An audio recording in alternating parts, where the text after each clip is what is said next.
दोस्तों, बहुत पुरानी बात है। दक्ष की एक पुत्री थी, उसका नाम दनु था।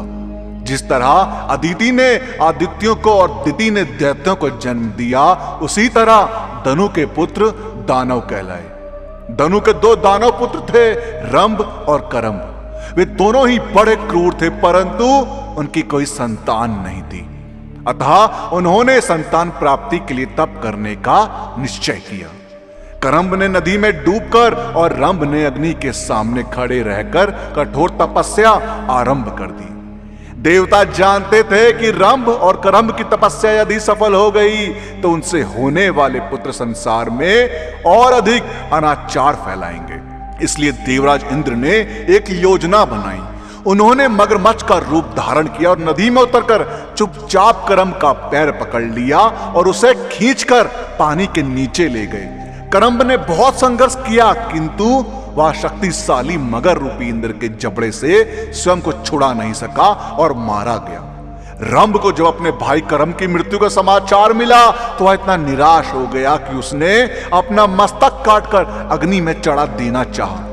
रंभ ने हाथ में पकड़ी तलवार को जैसे ही अपनी गर्दन पर रखा, उसके सामने अग्निदेव प्रकट हो गए और उन्होंने कहा, रंभ, यह क्या मूर्खता कर रहे हो? तो रंभ ने कहा, हे देव, मेरे भाई करम्भ को तपस्या के दौरान मगरमच्छ ने मार डाला। उसके बिना मेरा जीवन व्यर्थ है। उसकी मृत्यु के बाद मैं जीवित रहकर क्या करूंगा? इसलिए मैं भी प्राण त्याग देना चाहता हूं। अग्निदेव ने पूछा, परंतु क्या तुम यह तपस्या संतान प्राप्ति के लिए नहीं कर रहे थे? तो रंभ ने उत्तर दिया, हाँ, हमारा मुख्य उद्देश्य तो यही था। इस पर अग्निदेव ने पलटकर पूछा, तो फिर आत्महत्या जैसा अधर्म कार्य क्यों करना चाहते हो? इससे तुम्हारा कौन सा उद्देश्य पूरा होगा? रंभ सोच में पड़ गया। फिर बोला, फिर आप ही बताइए कि मैं क्या करूं? अग्निदेव ने कुछ सोचकर कहा, रंभ, मैं तो केवल तुम्हें आत्महत्या करने से रोकना चाहता था, परंतु मुझे तुम पर दया आ रही है। तुम मुझसे कोई वर मांग लो। रंभ प्रसन्न हो गया। उसने अग्निदेव से कहा, यदि आप मेरी तपस्या से प्रसन्न हैं तो मुझे एक त्रिलोक विजयी पुत्र का आशीर्वाद दीजिए, जिसे मनुष्य, देवता या असुर कोई मार ना सके। अग्निदेव बोले, तथास्तु, तुम्हारी इच्छा पूर्ण होगी। तुम्हारा मन सबसे पहले जिस स्त्री पर टिक जाए, उसी के गर्भ से तुम्हारे पुत्र का जन्म होगा। अग्निदेव ने यह सोचा नहीं था कि उनके वरदान का परिणाम कितना भयानक होने वाला है। अग्निदेव से वरदान पाकर रंभ खुश हुआ और घर लौट आया। एक दिन रंभ की दृष्टि एक महिषी भैंस पर पड़ गई, जिसे देखकर रंभ के मन में प्रेम जागृत हो गया। वह मूर्ख दानव उस उन्मत्त महिषी के प्रति इतना आसक्त हो गया कि बहुत प्रयास करने पर भी स्वयं को संभाल नहीं सका।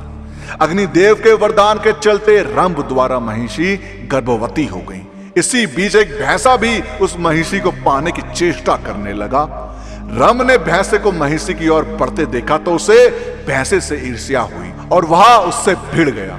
भैंसा बहुत बलशाली था। उसने नुकीले सींगों से रंभ की छाती में गंभीर घाव कर दिए, जिससे रंभ की मृत्यु हो गई। रंभ के मारे जाने के बाद भैंसा फिर से महिषी के पीछे पड़ गया। अब महिषी सहायता के लिए यक्षों की शरण में पहुंची। यक्षों ने मिलकर महिषी के पीछे पड़े भैंसे को मार डाला और महिषी की रक्षा की। इसके बाद यक्षों ने चिता जलाई और रंभ के अंतिम संस्कार की तैयारी करने लगे। रंभ की मृत्यु से दुखी महिषी के मन में जीवित रहने की इच्छा समाप्त हो गई थी। वह गर्भवती थी, फिर भी रंभ के साथ जलती चिता में बैठ गई। अग्निदेव ने रंभ को त्रिलोक विजय का वरदान दिया था, परंतु रंभ और महिषी के मारे जाने से अग्निदेव का वरदान झूठा हो सकता था। इसलिए महिषी तो रंभ के साथ सती हो गई, किंतु चिता में विराजमान अग्निदेव ने अपनी शक्ति से महिषी के गर्भस्थ शिशु को सुरक्षित बाहर निकाल लिया और महिषी का यही पुत्र आगे चलकर महिषासुर कहलाया। दोस्तों, आपका महिषासुर से जुड़ी इस घटना के बारे में क्या कहना है, हमें कमेंट्स के माध्यम से जरूर बताएं। इस वीडियो का पार्ट 2 चाहिए हो तो कमेंट्स में पार्ट 2 जरूर लिखें। और साथ ही साथ अगर आपको हमारी आज की वीडियो पसंद आई हो तो टारगेट रखते हैं 5000 लाइक। अब 5000 लाइक इतने ज्यादा तो है नहीं, तो उस वीडियो को लाइक और शेयर करना ना भूलो। जिन लोगों ने अभी तक हमारे चैनल को सब्सक्राइब नहीं किया, उनसे मेरी गुजारिश है कि हमसे जुड़े रहने के लिए और ऐसे ही और भी वीडियोस देखने के लिए हमारे चैनल को सब्सक्राइब जरूर करें।